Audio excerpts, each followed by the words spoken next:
Até pensando nesse negócio de sabedoria e experiência. Esse dia eu estava lendo um livro, eu não lembro, eu acho que é do Thiago Brunet, que ele fala uma frase que eu achei legal. Educação é igual instrução mais uma referência. E aí, pensando nisso, quem são as referências de vocês? E talvez até dá para encaixar na mesma pergunta.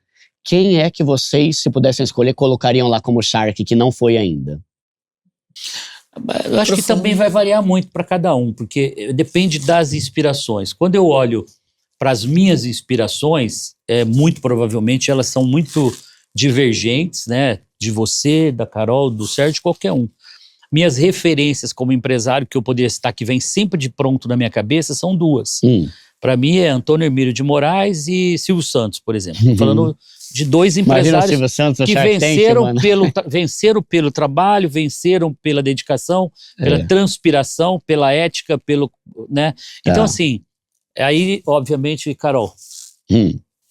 Eu acho que, assim, no caso do Brasil, nossa, tem tantas. Eu acho que tem uma lista gigantesca de pessoas que poderiam estar naquela cadeira. Eu acho que tem muito disso, tem que entender qual é o momento, né, das pessoas que te inspiram, ali. Né? E assim, eu acho que referência, quando você coloca, eu acredito muito em Deus, eu acho que, assim, é valores, né? Então, de você colocar isso. E daí eu não vou falar de um brasileiro, porque eu acho que tem uma lista. Eu até arrisco deixar alguém de fora. Porque, assim, eu mesma sou uma pessoa que vira e mexe, eu mando pra pessoa, fulano, ciclano, beltrano, por que não chama, né? Porque tem muitos empresários de peso no Brasil. Acho que o que não faltam são boas histórias. Eu acho que isso é fato, tá? Eu acho que deve ser um dos países com mais boas histórias que eu conheço no mundo. Porque, assim, a gente fala, é um país da oportunidade, é fato. Você pega, assim, de novo, as histórias como o seu Mesato contou aqui da dele, o Sérgio, etc., que saiu do nada e se alavancou e conseguiu construir, é mais normal do que a gente acha. Né? Então, assim, às vezes a gente só pega uma pessoa famosa. Então, acho que tem muita gente anônima fazendo um ótimo trabalho, dando certo, gerando um monte de empregos, etc. Então, acho que não pensaria só na questão da mídia, propriamente dita. E eu sou muito apaixonada, e você gosta muito de livro, do Simon Sinek. Ou Simon Sinek, dependendo de quem fale ali. Mas, assim, comece pelo porquê e Jogo Infinito são duas coisas que, pra mim, é livro de cabeceira. E ele é empreendedor, empresário também? Ele é empresário também. Eu não sei qual é o apetite dele a tomar risco, né? Mas eu gosto muito da fala dele, porque quando você fala, comece pelo porquê, por que você faz o que você faz?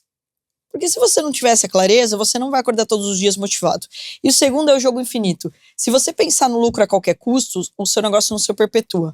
Quando eu fui criar a aceleradora e eu tinha que escolher um nome, eu criei como Dinastia. Dinastia significa construindo legados.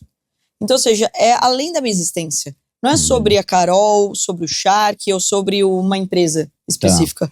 É sobre como que a gente profissionaliza aquele negócio para que ele exista além da sua existência. Porque daí, quando você falou de educação para mim, e até vou participar de mais uma gravação de TED agora, e eu falo, cara, educação para mim é mais do que conhecimento. É empatia. Porque quando você entende o outro, você entende como que ele aprende, ou qual a dificuldade que ele tem, ou qual facilidade ele tem, você começa a enaltecer aquilo. Isso é educação. A educação é dentro de casa, é dentro da escola, é dentro das empresas, principalmente dentro das empresas. Então, eu acho que, assim, mais pessoas que tenham esse olhar, eu acho que o Shark é isso. Às vezes as pessoas olham o Shark como sanguinário, né? Tipo, quer sangue a qualquer custo. Gente, não tem nada mais empático do que um Shark.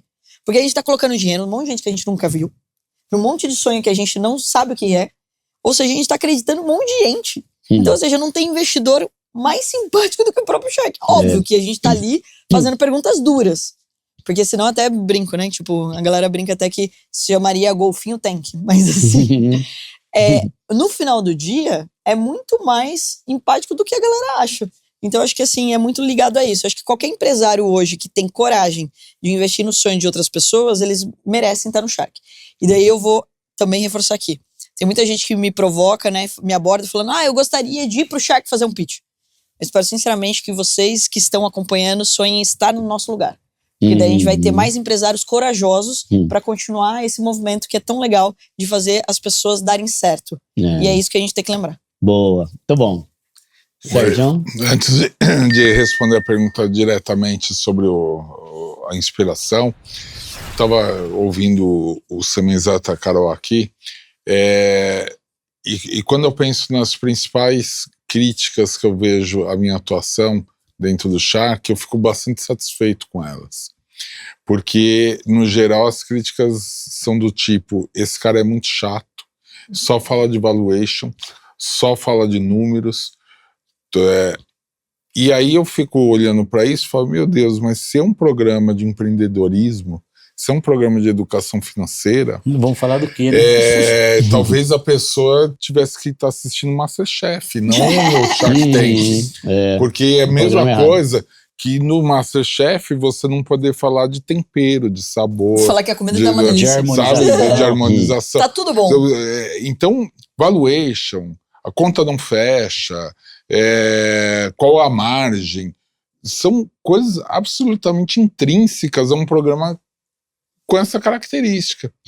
E se há um incômodo de quem está assistindo, na verdade deveria haver uma reflexão. Por que eu estou tendo esse incômodo com isso? O que eu estou imaginando que seja empreender? O que eu estou imaginando que seja um investidor investir numa empresa? Será que é só por romances? Sabe, ficou uma coisa muito solta, desconexa com a realidade. Sobre inspiração, eu confesso que eu tenho dificuldade de escolher uma referência, porque ao mesmo tempo que eu posso dizer não tenho nenhuma referência, pode ser que eu tenho inúmeras referências.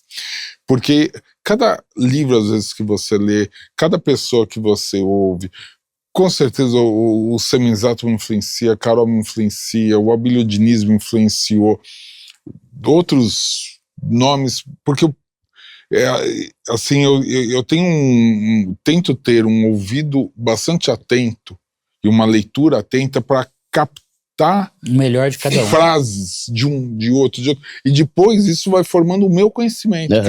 Que é óbvio que eu não nasci com esse conhecimento. Esse conhecimento é produto de todo mundo que convive. Do aprendizado. Do que eu assisti na TV, do filme que eu vi, do livro que eu li. Então eu fico muito menos preso a um nome, ou a um livro, ou qualquer coisa, e muito mais preso a ideias que façam sentido e que vão contribuindo para a minha formação. De qualquer forma, até para fazer justiça com o autor, que já morreu faz muito tempo, mas que é um grande best-seller, escrito nos anos 30, 40, e que eu li quando eu tinha 20 e tantos anos, e que eu confesso que foi uma coisa que teve uma influência profunda na forma de eu perceber relação com pessoas. É um autor chamado Dale Carnegie, que ele fez o livro Como Fazer Amigos e Influenciar Pessoas. Maravilhoso. E eu li esse livro com 20 e tantos anos, e aquilo assim, gerou muita reflexão e muito entendimento da comunicação das pessoas, da importância de saber ouvir de forma genuína, né? De você nunca apontar o dedo e falar você está errado, que cria uma... Então, são algumas dicas que esse livro deu, que com 20 e tantos anos eu comecei a colocar em prática, e acho que me ajudou bastante a construir um ambiente em volta melhor. Sobre alguém que indicaria para o Shark, eu acho que seria até uma indelicadeza, porque eu tenho empresários, muitos empresários amigos, que teriam seguramente condições de estar na cadeira do Shark, mas eu diria que eu indicaria sempre uma pessoa que, a depender dos que estão ali, complementaria o time. Então eu acho que sempre tentar evitar duplicidade de características enriquece mais o elenco como um todo. Boa, muito bom.